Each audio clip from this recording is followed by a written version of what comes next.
Imagine being born into a palace of gold, only to discover that your body will one day be used as a political weapon. For the princesses of the Ottoman Empire, marriage was never about love, it was about control. And the wedding night was something they dreaded more than death itself. Behind the silken curtains of Topkapi Palace, secrets were whispered, of blood, betrayal, and the cruel rituals that awaited a royal bride on her first night. This is the untold truth of why Ottoman princesses feared their first wedding night. In the glittering heart of the Ottoman Empire stood a world few ever truly understood, a world of silks, shadows, and silence. Behind the golden gates of Topkapi Palace, princesses were born into power, yet they never truly owned their lives. Their bloodline was royal, their beauty legendary, but their fate was sealed from birth. When an Ottoman princess, a sultana, entered the world, the palace erupted in celebration. Drums thundered, gifts flooded in. Courtiers whispered prayers of gratitude to Allah for blessing the sultan's lineage. But somewhere deep within the women's quarters, the harem, another kind of whisper spread, one of pity, because the servants and concubines knew what the baby girl's future held. In the Ottoman Empire, a princess was not born for herself. She was born for the empire. From the moment she took her first breath, her body was a political tool, her destiny tied not to love, but to the sultan's will. As a child, she would be surrounded by beauty, jeweled fountains, silk carpets, and tutors teaching her the arts, poetry, and philosophy. She would be called Hatun, lady. She would wear gold-threaded gowns that shimmered like morning light, but she would never step outside the palace walls freely. The harem was both a sanctuary and a prison. Every woman in it, from the lowest servant to the sultan's mother, lived under constant surveillance. Every whisper was heard, every gesture remembered. And as the princess grew, so did the unspoken truth, that her purpose was not to rule, but to cement alliances. By her teenage years, the sultan would already be planning her marriage. But in the Ottoman world, marriage was not a union of hearts. It was a strategic maneuver. A princess could be given to a powerful pasha, a provincial governor, or a general who had proven loyalty to the sultan. These marriages were not romantic gifts. They were political traps. The sultan married off his daughters to ensure control over ambitious men. If a governor began growing too powerful, a royal bride would be sent to him. Her presence would be both an honor and a warning. She was a living reminder. You belong to the sultan. On the day of her wedding, the palace would be alive with celebration, gold banners, musicians, incense, and the echo of hymns. But behind the smiling faces, there was grief. Because everyone knew what the wedding really meant. The princess's marriage was her banishment. Once married, she was sent away, sometimes hundreds of miles from Istanbul, to live in her husband's province. She could never return to the capital without the sultan's permission. Her childhood, her mother, her sisters, her familiar servants, all left behind.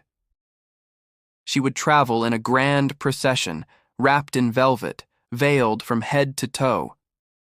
But inside that carriage, she would be trembling, not with excitement, but with fear. She was being sent to a man she had never met, and who now owned her body and her future. Many of these husbands were old, men who had spent decades in battle, covered in scars, hardened by power. Some were cruel. Others viewed their royal brides not as wives, but as tokens of obedience to the sultan. And while the world saw these princesses as privileged, their reality was far more tragic. They were forced to share beds with strangers for reasons of politics, not passion. They had to smile and obey, because defiance was treason.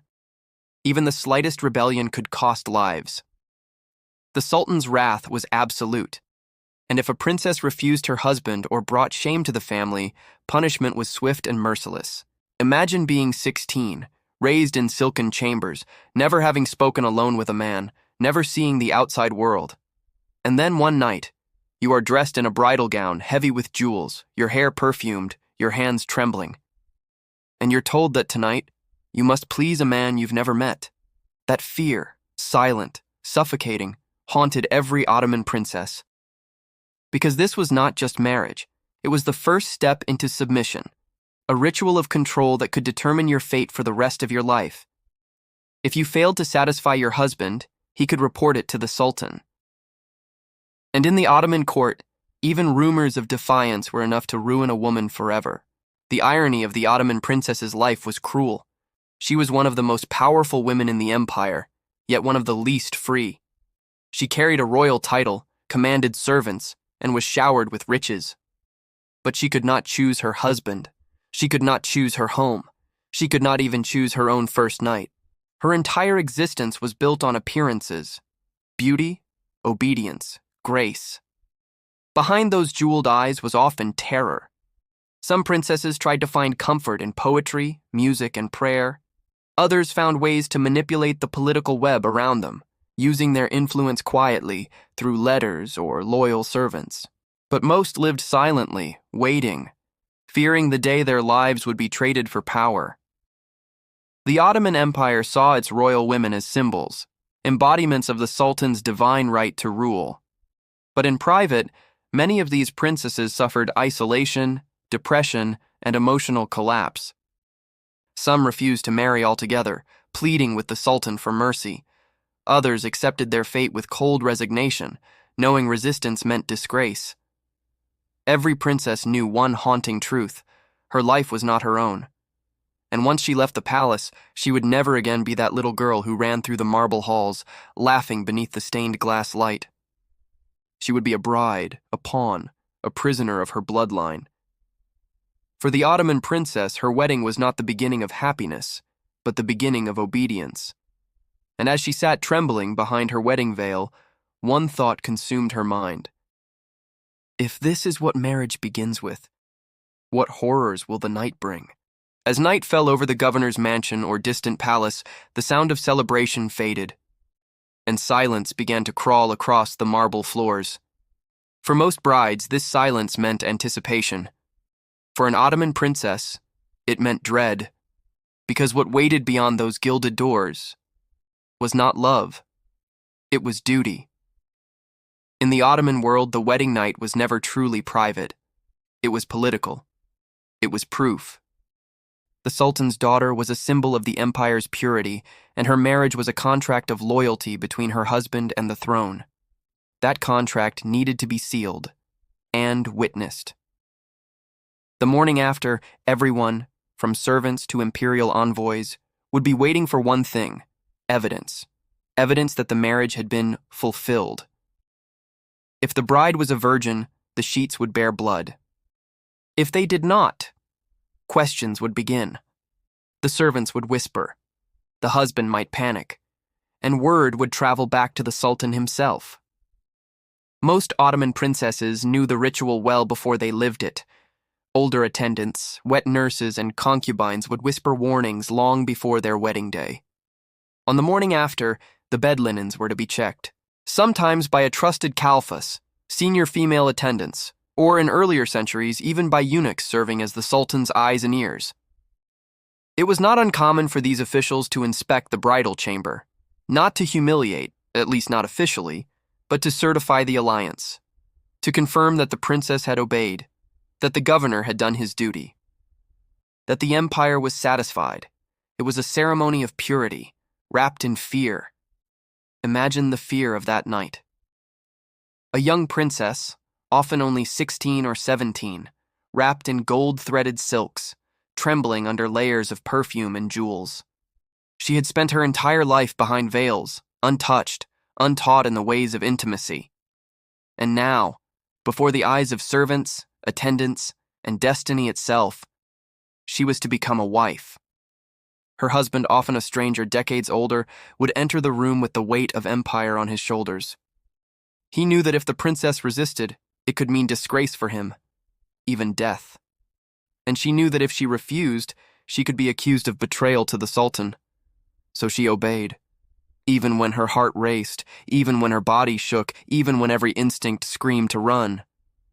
In Ottoman culture, honor was sacred, and the loss of a princess's honor was not just personal, it was political blasphemy. The Sultan's family symbolized divine authority on earth. If a princess was rumored to be impure, it was as if a shadow had fallen on the entire dynasty. So the act of consummation, something meant to be intimate, became an act of surveillance, a ritual, a performance. And in that performance, love had no place. Some princesses were spared the cruelest humiliations through influence or maternal protection. The Valid Sultan, the Sultan's mother, could sometimes negotiate privacy for her daughter. But even then, the morning after report was unavoidable. It was said that white silk was laid beneath the princess, so that the empire could see the proof of her purity. Some attendants even carried small cloths back to Istanbul as evidence to present before the imperial court. There were whispers, dark, hushed, of women who faked the ritual, staining the sheets themselves to avoid shame. Others, too terrified to face their husband, harmed themselves to produce the blood that would save their honor. These were not acts of deceit, they were acts of survival. But sometimes, the ritual failed. If the husband was old, impotent, or unwilling, the marriage could not be completed. In such cases, blame did not fall equally. It was almost always the princess who was suspected. Her husband might accuse her of witchcraft, of impurity, of being cursed, and the punishment could be devastating. Letters from palace physicians and chroniclers record cases of royal brides being sent back to Istanbul in disgrace, their lives effectively over. Some were confined to isolated villas, never to remarry. Others vanished from the records entirely. The empire did not forgive scandal, especially when it came wrapped in silk and gold. But not all Ottoman princesses were silent victims. Some learned to play the game, to use fear itself as a weapon. A few brides, upon realizing their husband's ambitions, refused to consummate the marriage as a form of protest. They understood that withholding themselves gave them power, because a marriage left unfulfilled meant the alliance was incomplete, and the husband's loyalty suspect. One recorded example was Mihrima Sultan, the brilliant daughter of Suleiman the Magnificent. Though not directly confirmed, rumors said she wielded her position and purity like a political sword, ensuring her husband, Rustam Pasha, never acted without her approval. In a world ruled by men, the women of the Ottoman court found ways, silent, invisible ways, to fight back. Even when the night passed and the ritual was successful, the fear did not vanish. Because now the princess knew. Her body was no longer her own. It was a political instrument. From that moment on, every child she bore, every whisper about her conduct, every letter she sent, would be watched and recorded. Her husband would report to the Sultan. Her servants would spy for the palace. Even her bedchamber was no longer a sanctuary. The ritual of purity had transformed her from a woman into a symbol. At dawn, the palace would awaken to the news. Trumpets might sound in the courtyard, announcing that the marriage had been blessed. But for the princess, the sun's light was not warmth. It was exposure. Servants would enter, tidy the room, whispering as they collected the linens. The husband would stand proud, a newly minted son-in-law to the Sultan. And she would sit silently, staring at her henna-stained hands, feeling nothing but emptiness. That morning marked the beginning of her new captivity. No longer a princess of the harem, now a wife bound to a man she did not love, in a city far from home. She had survived the night, but the price was her innocence, her freedom, her voice. For the Ottoman princess, the first wedding night was not a moment of passion. It was a ritual of power, one that stripped her of everything but her title. And though centuries have passed, the echoes of that fear still linger in the marble halls of Topkapi Palace. Where silks once shimmered in candlelight, and behind every veil, a princess trembled. After the wedding night ended, one might think the fear faded. But for the princesses of the Ottoman Empire, that night was only the beginning. From that moment onward, they lived not as brides, but as hostages of the throne. When a princess was married, she was not simply given away, she was placed. Her new home was carefully chosen by the Sultan himself. It was often in a distant province, far from the capital, a fortress-like palace surrounded by soldiers and walls. Her husband, usually a powerful governor or military commander, was loyal to the Sultan, or at least, he was expected to be. And that is precisely why he was given a royal bride. She was not sent to love him. She was sent to watch him. To have the Sultan's daughter as your wife was the highest of honors. It meant the empire trusted you and distrusted you at the same time. Because now, in your home, under your roof, slept a woman of sacred blood.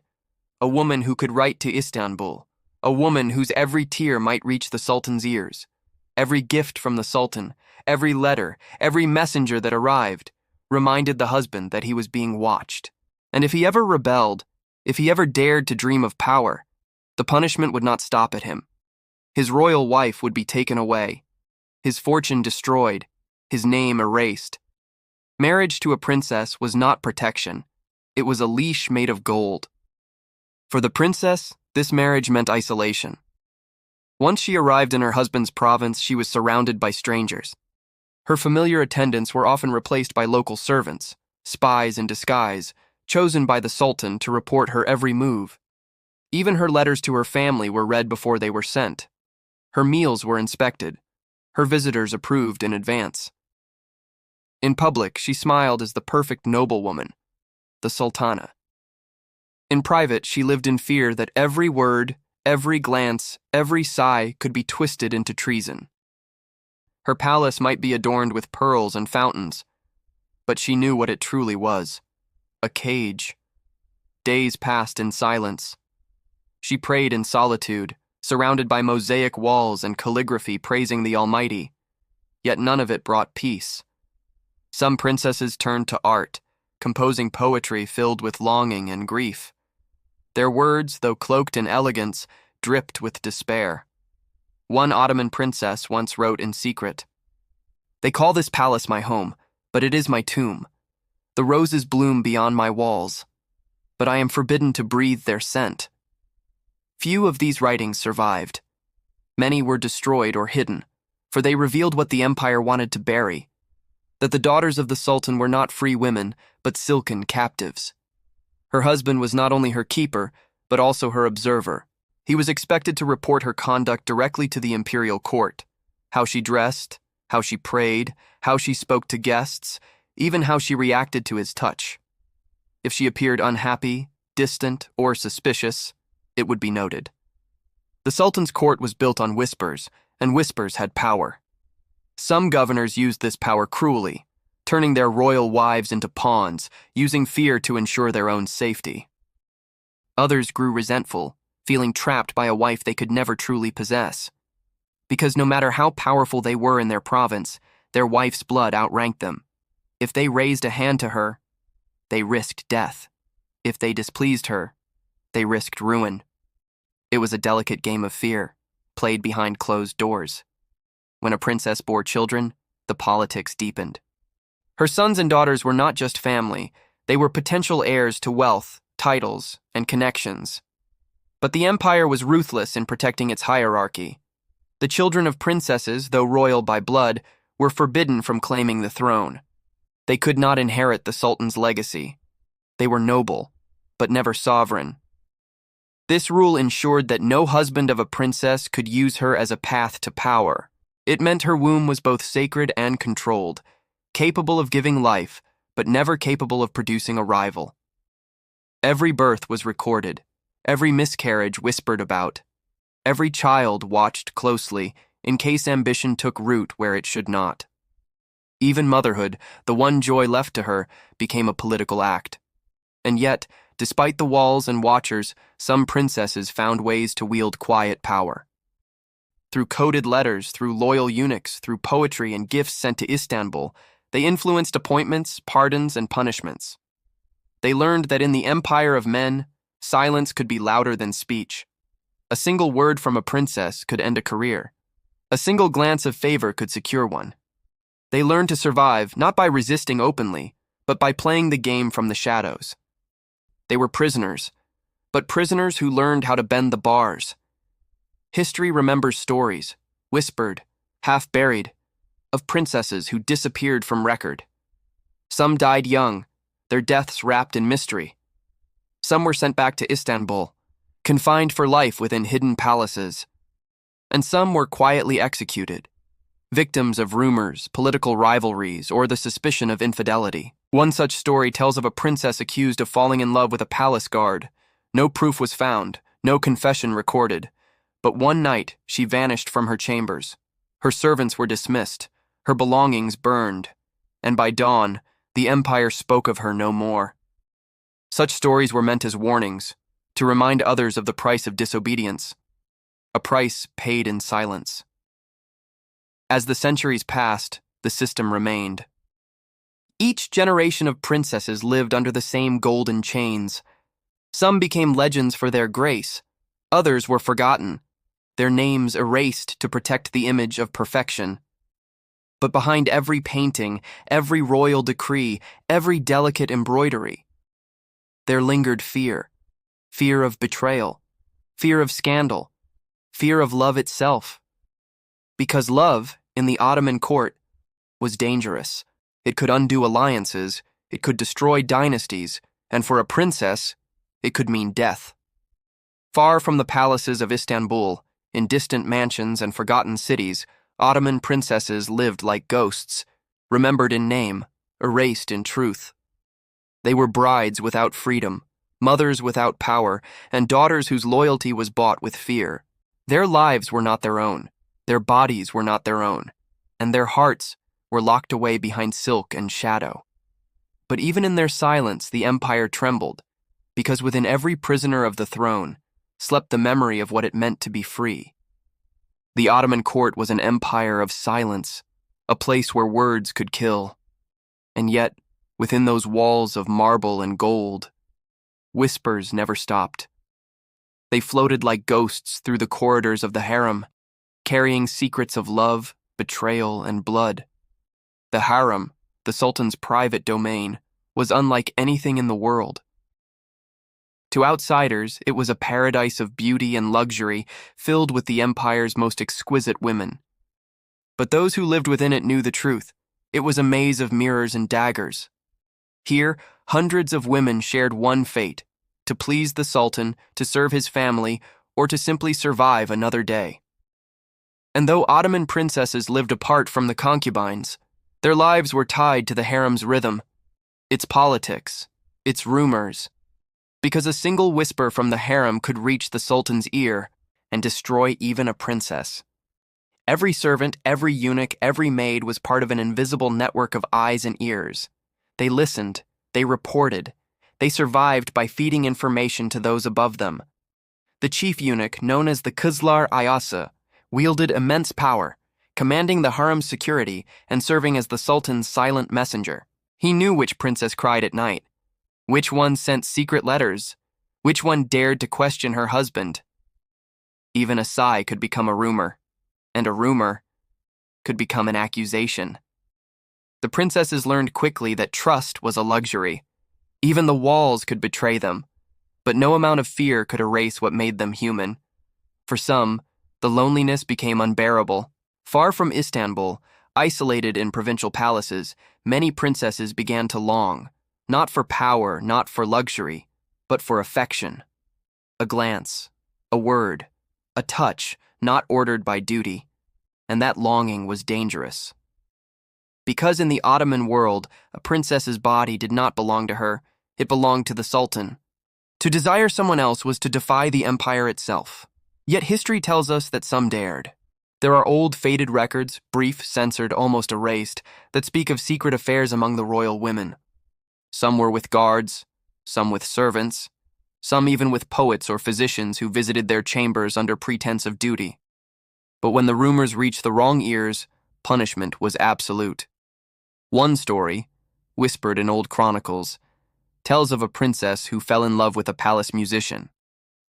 He was young, gentle, and daring enough to sneak her verses written in ink mixed with rosewater. For months they exchanged words hidden inside embroidery and gifts, until one night the musician disappeared. His name struck from every record. The next morning the princess's pavilion was silent. Her lamps were never lit again. The empire called it a private tragedy. But those in the harem called it by its true name, punishment. Not all whispers came from love. Some came from envy. In the harem, jealousy was currency. Women competed for power, attention, and survival. One rumor, one false accusation, could destroy a rival. Even princesses, shielded by their royal blood, were not immune. A rival's servant could claim to have seen something improper. A eunuch could accidentally misreport a conversation. And once the Sultan's court heard the whisper, the investigation began. There was no defense, no trial, just silence, followed by disappearance. That was the rule of the harem. You didn't need to commit a sin. You only needed someone to say you did. Some princesses could not bear it. The endless isolation, the fear, the absence of trust. It drove them to despair. Contemporary accounts mention royal women who began speaking to themselves, wandering the gardens at night, or sitting for hours before mirrors, staring as if trying to remember their own faces. Servants described episodes, moments when laughter turned to sobbing, when silk curtains were torn, when perfumes were shattered against the floor. But these moments of madness were never spoken of publicly. They were buried beneath layers of silence, for the empire could not afford to appear weak, not even in grief. Yet within this darkness, something unexpected bloomed. Art. Cut off from the world, some princesses turned to writing, poetry, songs, and calligraphy. Their verses, written in secret, often spoke of longing, forbidden desire, or the illusion of freedom. One poem, attributed to a 17th century princess, reads, "I am the moon behind the lattice, the light they see but never touch. I shine because I must, not because I am free."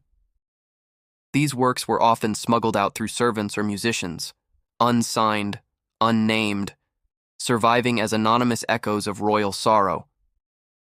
In them, you can feel both rebellion and resignation, a delicate balance between despair and dignity.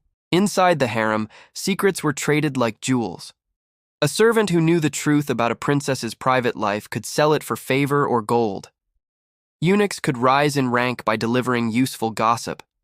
Even the sultan's advisors used the harem's whispers to manipulate power in the imperial court. It was a system built on fear, where every silence hid a secret, and every secret could be turned into a weapon. But among these women of shadows, a few fought back, not with swords, but with cunning. Some princesses learned to use the whispers in their favor. They spread their own rumors, crafting an image of piety, loyalty, or wisdom. They bribed servants to silence their rivals. They turned the system that caged them into a tool of survival. One princess, long forgotten by name, was said to have orchestrated the downfall of her husband's political enemies by feeding false reports to Istanbul, written in her own elegant hand. By the time anyone realized, her rivals were already gone. Her husband's power grew, and she, the silent bride in exile, became untouchable. After sunset, the harem was a world of whispers and shadows. Candles flickered behind colored glass. Perfume hung heavy in the air. From distant corridors came the sound of prayers and muffled crying.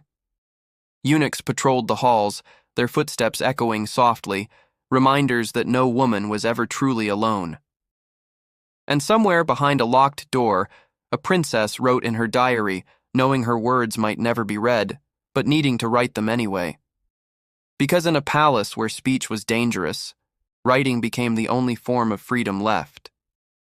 In the Ottoman harem, beauty was power, and silence was survival. Behind the gold and perfume, the songs and poetry, the laughter and luxury, there was fear. Fear of being seen. Fear of being forgotten. Fear of being whispered about. For the princesses of the empire, every step was watched, every word weighed, every breath borrowed from permission.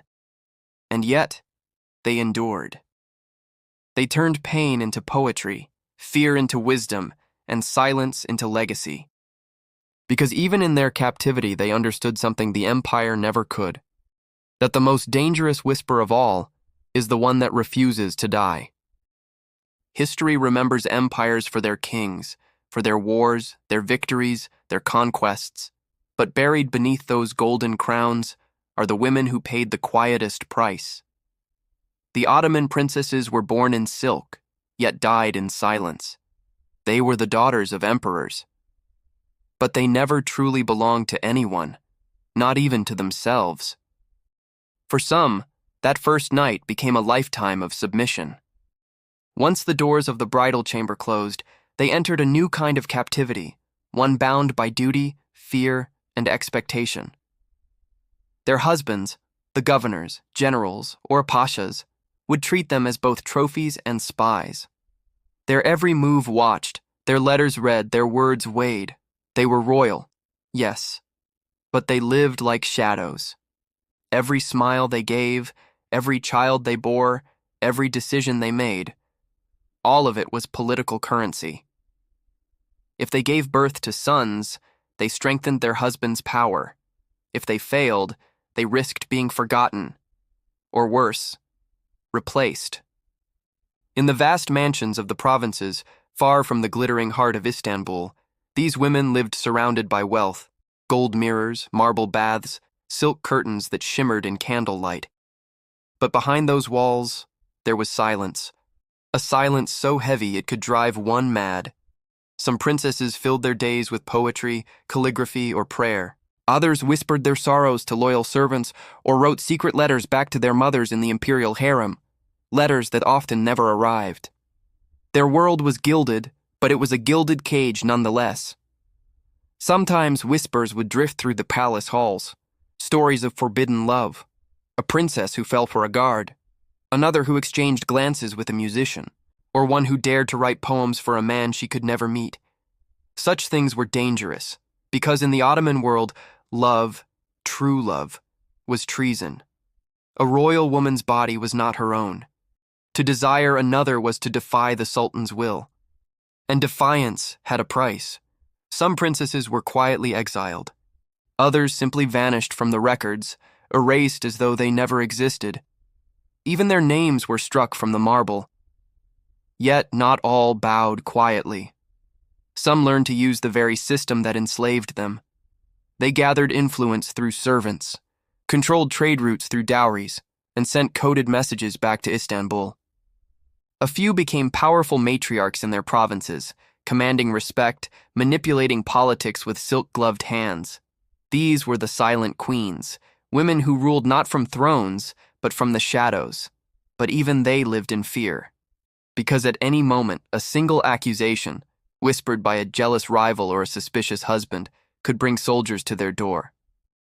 And when they came, the punishment was always the same: silence, erasure, oblivion. Many princesses dreamed of returning home, to the Topkapi Palace of their childhood. But that dream rarely came true. The empire had no place for women who once served its political needs.